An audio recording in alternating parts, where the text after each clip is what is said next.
Okay, let me break it down for you. Judgment, prejudice, bias, it all still exists. If I want to take this huge, overwhelming problem, I have to start with myself. Finally clicked for me. Compassion is a necessity.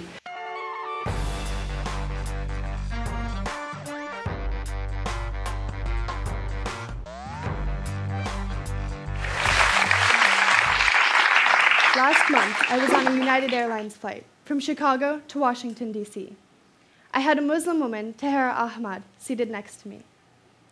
We were 30,000 feet in the air when the flight attendant rolled her cart over to our row and asked us all what we wanted to drink. Tahira asked for a can of Diet Coke and, for hygienic reasons, requested it to be unopened. The flight attendant refused. She said how she was not allowed to give unopened cans to passengers and the risk that they could use it as a weapon, but then handed over a can of beer to the man sitting opposite us, which had yet to be opened. Outraged, the Muslim lady replied, "You gave the man opposite me an unopened can, but when I ask, you refuse. You are clearly discriminating against me." She looked around her at others for their support, but no one was offering to help or back her up. One man seated a couple rows in front of us screamed out, "You Muslim, you need to shut the fuck up. Yes, you know you would use it as a weapon, so shut the fuck up." You might be wondering why I stayed silent like everyone else, why I didn't support this woman, despite knowing what was happening was wrong. Well, I wasn't actually there, but I'd like to think that if I were, I would have the courage to stand up for someone being treated so badly. I'd like to think that I would always see the humanity of a person, rather than just the negative stereotypes that others associate with them. Despite me not being there, this is a real story. It's just not my story. It has been published on CNN, the Daily Mail, and many other news programs. If you believe that racism, sexism, and stereotypes don't exist in our society anymore, if you believe that in this century people are far too knowledgeable and culturally aware, that there is no more judgment, then you're dreaming. Judgment, prejudice, bias, it all still exists and is still very prominent in today's society. Being a girl, I experience sexism. And every night that I walk the street alone, I am afraid for my safety.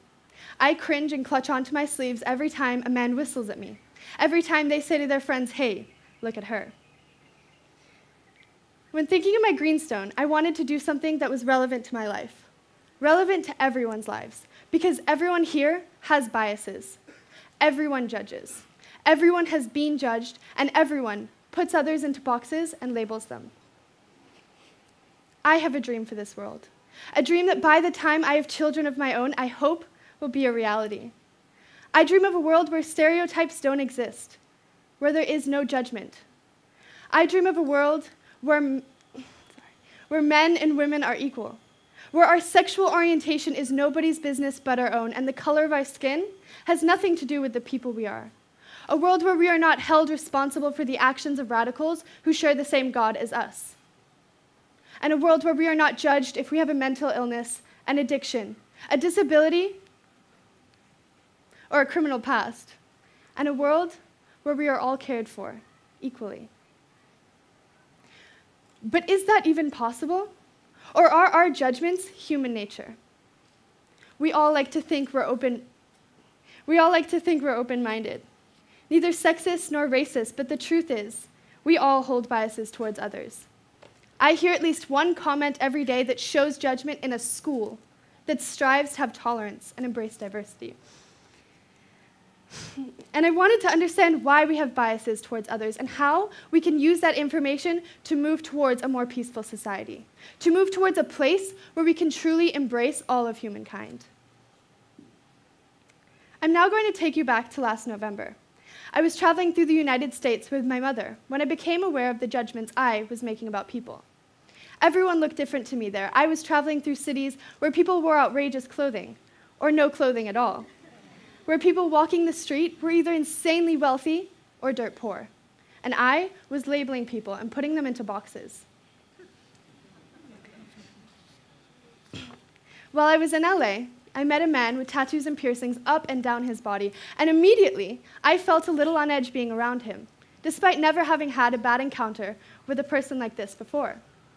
But in the conversation that I had with him, we talked about the relationship he had with his mother, and how much he loved going to Disneyland. And instead of someone who was a scary, rebellious delinquent, I learned he was compassionate, family-oriented, loving, and fun. I had completely misjudged him. And afterwards, I reflected on our conversation and wondered why I had made assumptions about someone when they turned out to be so wrong. While I was staying in San Francisco, I went to the Exploratorium, which is a science museum founded by Frank Ferdinand Oppenheimer. At the museum, I did an activity about your subconscious thoughts and immediate reactions to gender roles. And as a feminist, I'm a huge advocate for equal gender rights and hate stereotypical gender roles. So I sat down and read the description for the activity, which explained how we make snap judgments based on stereotypes for women and men. And I thought to myself, I will ace this test. The activity had 2 categories, one for a working woman and one for a family man. And I was to pick up cards with roles and choose whether to place them on the woman or man as quickly as I could. And I totally failed their test. I put all of the stereotypical feminine roles, like caretaking, cooking, and cleaning, into the working woman category, and all of the corporate owner business-typed cards into the family man category. And this is the way that many people responded to the test. However, I was pissed with the way that I responded to the activity.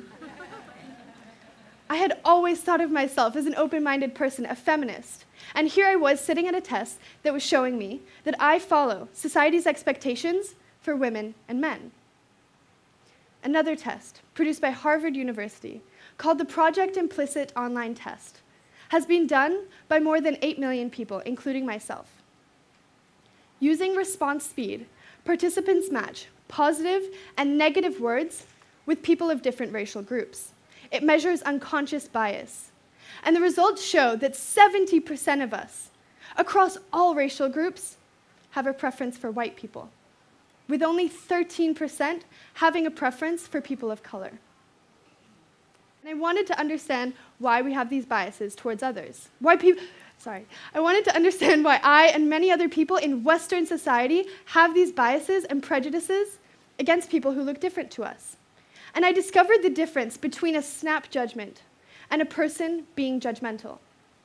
To increase the efficiency and speed of our thinking, our brain categorizes things. This is called heuristic cues. When we see a cup, we know that it's used for drinking. And when we see a cow, we know that it will go moo. And our brain does the exact same thing when we see a person of color, a person's gender, any person who looks different to us. Our brain sees this person and labels them. It is a natural process to notice differences, to put people in boxes and label them. But it's a common misconception that this natural process is rude, hurtful, or judgmental. The association is natural. However, bias and prejudice is not natural. This is something we're taught as we get older.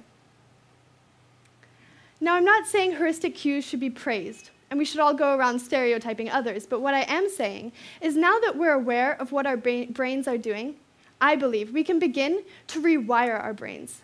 By meeting new people and embracing a variety of different cultures and languages, we can then start to change the norm. Change the boxes we put people in, changing the way our brain sees others, and ultimately, creating new heuristic cues.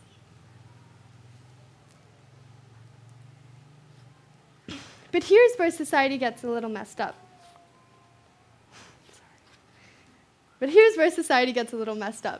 It's okay for us to make a snap judgment, so long as we don't treat someone with disrespect because of their skin color, their gender, or their sexual orientation.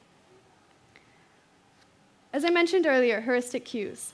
They're mental shortcuts that are used to save time and reduce demands for thinking. They are useful and efficient, however, sometimes lead to bias and stereotyping. These cues work well when we need to make quick decisions. However, our emotions can actually affect whether we even use them or not. Researchers say that when a person is feeling angry, anxious, or happy, they're more likely to use a heuristic cue that biases and stereotypes an individual, and less likely to consider the whole person or show empathy for them. For example, an angry person who is cut up by another driver on the road might respond by thinking, "Bloody women drivers," instead of just thinking, "Oh, what a terrible driver." However, this isn't the case if a person is sad.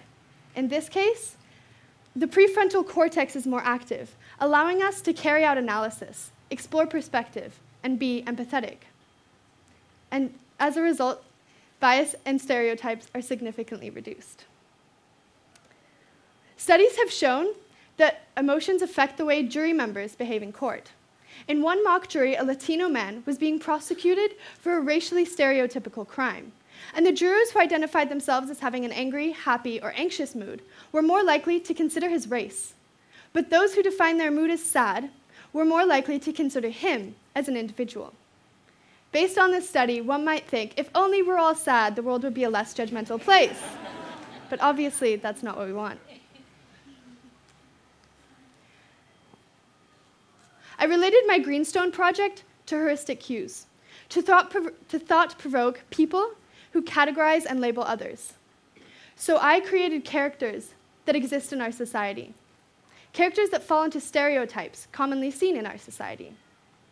And I'm about to show you the photographs that I took, and while I'm showing them to you, I'd like you all to think about how you would look at these people if you saw them momentarily in your daily life.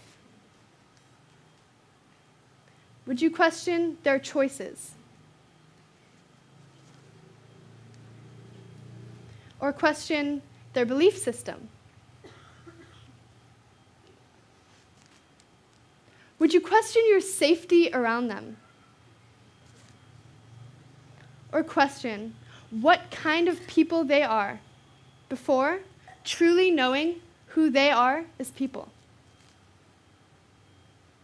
These characters are immediately put into categories by our brains if we saw them for the first time. But would some of us continue to keep these people in those categories, in those boxes?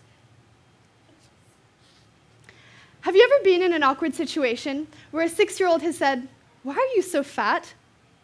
My mother always tells this story about when my brother was around 6 years old.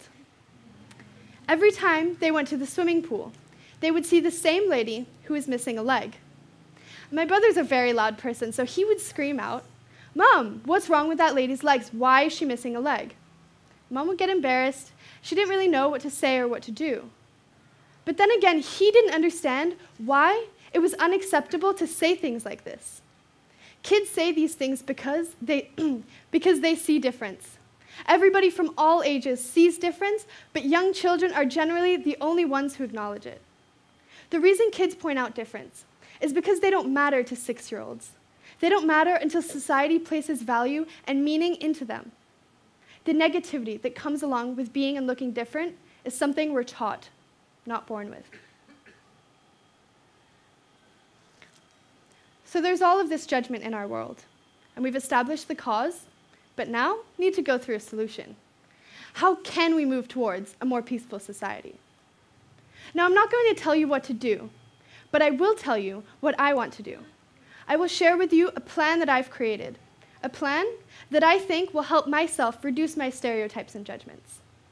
Now, I'm only an 18-year-old girl. I'm a white woman of privilege, and I do not have all the answers. Solutions to this huge controversial issue are not easily found, so I can't tell you what to do or what to think. But I know that I am living in a sheltered comfort zone, and for me, I need to get out. I need to push myself outside of this comfort in order to expand as a human being. I will break the categories that I've created, break the stereotypes that exist in my mind. I wish to recognize and embrace everyone's differences.